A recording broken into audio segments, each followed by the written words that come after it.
In 2009, a cel-shaded, gun-hoarding behemoth called Borderlands burst onto the scene, creating a genre and a legion of loyal fans. It was a story of underdog success, creative genius, and yes, poop jokes. But like any great story, it's one with incredible highs and devastating lows. It hasn't always been doom and gloom, and we've all had moments in these games that we absolutely love.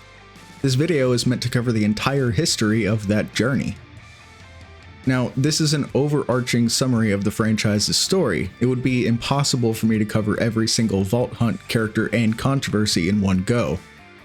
My plan is to make more videos focusing on the individual games down the line, but this video should serve as a complete storyline, connecting the dots from its glorious rise to its current, more complicated state. From the outside, it's a franchise that has shipped nearly 93 million copies and generated well over $1 billion in revenue, a certified titan of the industry. But that success is a double-edged sword.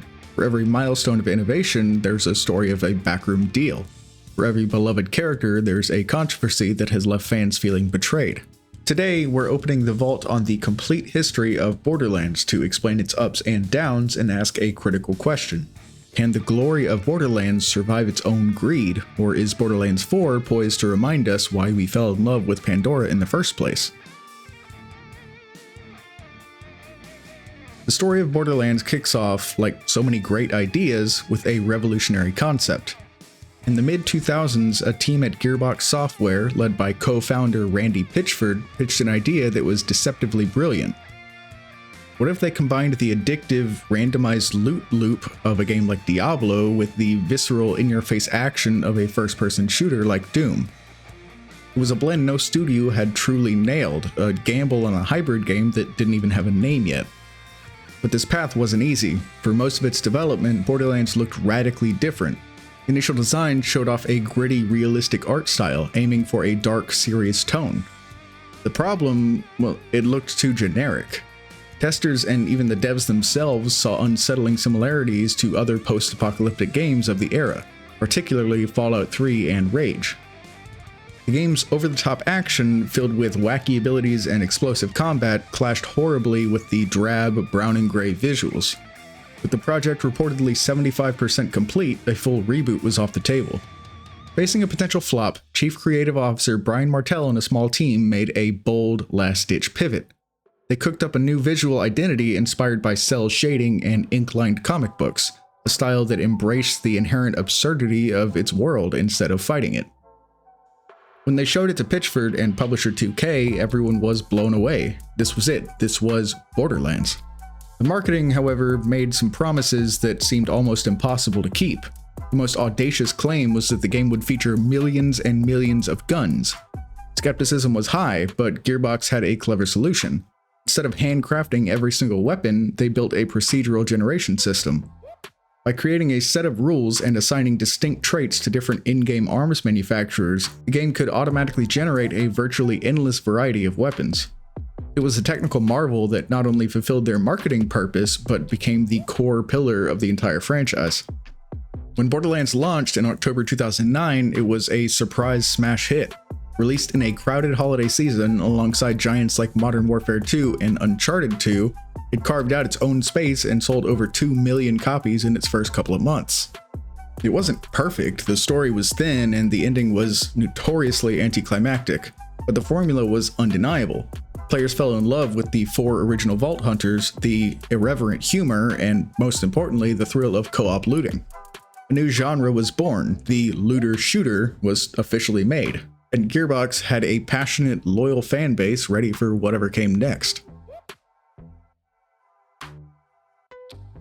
If the first Borderlands was the proof of concept, Borderlands 2 is the masterpiece. Released in 2012, the sequel took everything that made the original great and cranked it up to 11. The world of Pandora was more vibrant, the writing was sharper, and the cast was unforgettable. At the heart of it all was Handsome Jack, a villain so charismatic and so despicably witty that he instantly became one of the most iconic antagonists in video game history. The story was a massive leap forward. Where the first game's narrative felt like an afterthought, Borderlands 2 was a priority. The gun system was refined, the skill trees were more diverse, and the humor was dialed way up. The results were phenomenal. Borderlands 2 wasn't just a success, it was a cultural and commercial juggernaut. It went on to sell over 30 million copies, making it 2K's best-selling game of all time.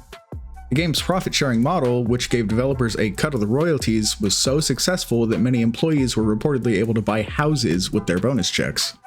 This success story became a key part of Gearbox's recruitment pitch, a studio where incredible success was shared with the talented people who made it happen. It was, by all accounts, the golden age of Borderlands. But while the franchise was hitting new heights, behind the scenes, the first cracks in the facade were starting to show. And it all started with the voice of the franchise's most recognizable character, Claptrap. David Eddings, a Gearbox executive at the time, had voiced the lovably annoying robot in the first two games. When it came time for Borderlands 3, Eddings, who had since left the company, wasn't coming back.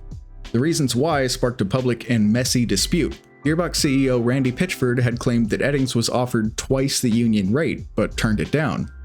Eddings fired back, stating that he'd never been paid for his previous performances and only insisted on payment for the third game, at which point Gearbox allegedly said they couldn't afford him. Eddings then dropped a far more serious allegation. He claimed that at the 2017 Game Developers Conference, Randy Pitchford had physically assaulted him in a hotel lobby. Pitchford denied the assault, and Gearbox stated it was a personal matter. Eddings even offered to reprise his role for free if he was paid for past royalties and received an apology from Pitchford for the alleged assault, an offer that was seemingly not accepted. The man who gave Claptrap his voice was gone, and the reasons why were a lot more complicated than a simple contract negotiation. Following the monumental success of Borderlands 2, the franchise expanded. Borderlands the pre-sequel in 2014 offered fans a trip to Pandora's moon, Elpis, to witness Handsome Jack's tragic descent into villainy. The same year, Telltale Games released Tales from the Borderlands, an episodic adventure so lauded for its brilliant writing that it became a fan-favorite cult classic.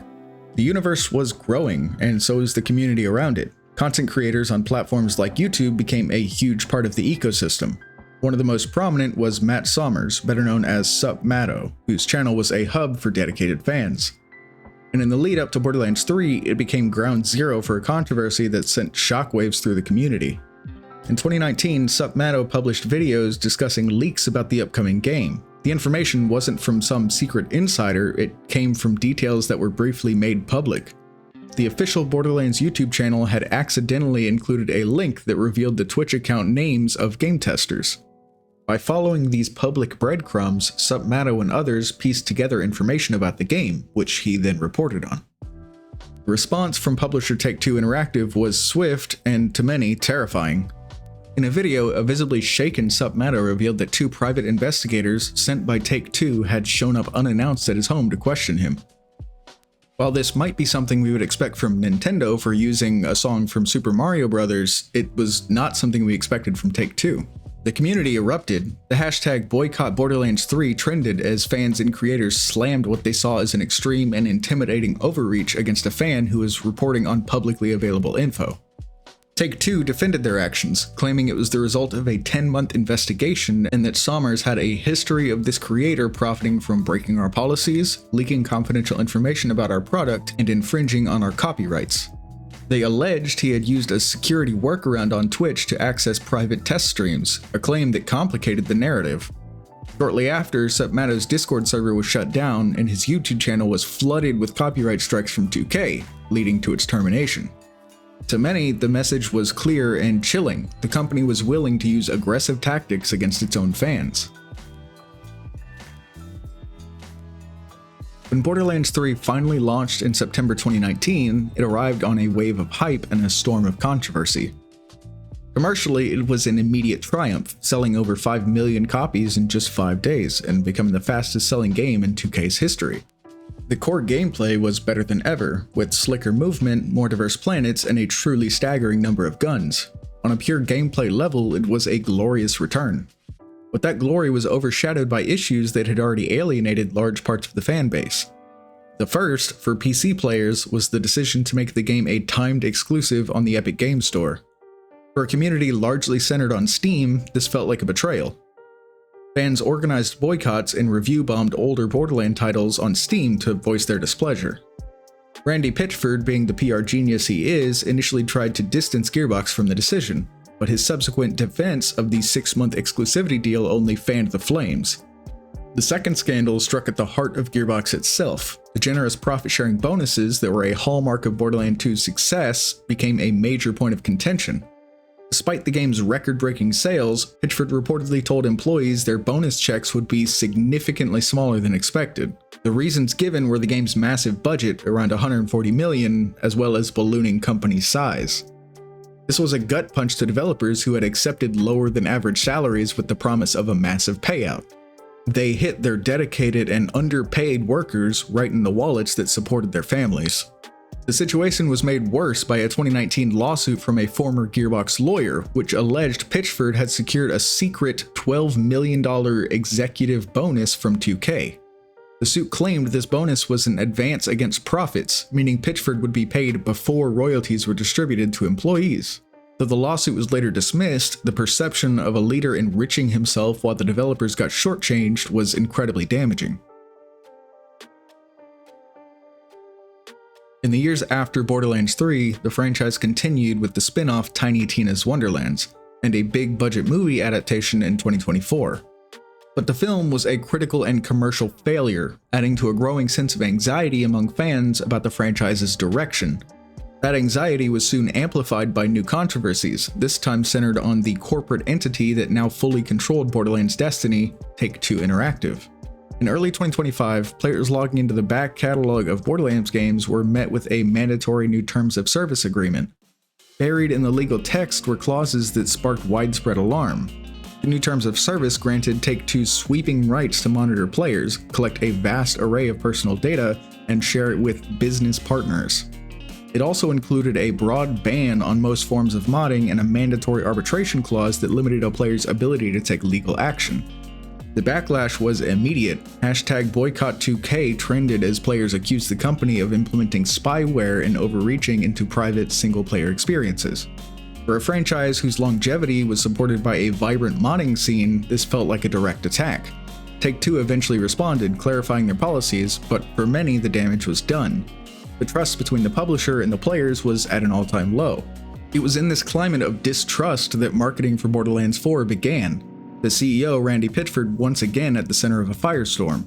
His public social media comments, including a widely criticized remark about an $80 price point for the game, as well as a snarky suggestion for a user to code your own engine in response to performance complaints, reinforced his reputation for being confrontational with his own customers.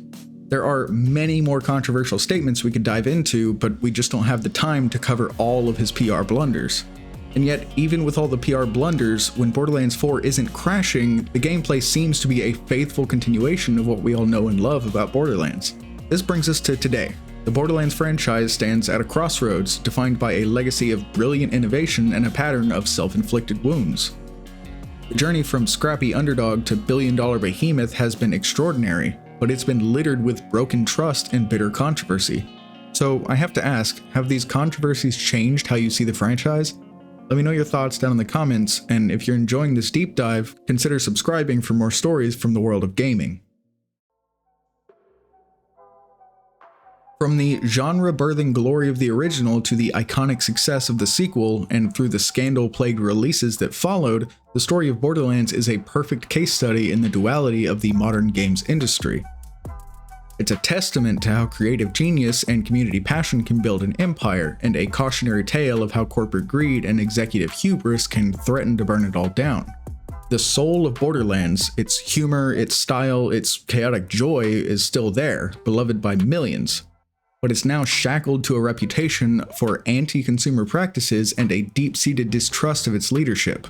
As we look towards the future, the ultimate question remains: can Borderlands 4 redeem the series, or has the greed that grew in the shadow of its glory finally poisoned the well for good? Only time and the next trip to Pandora will tell.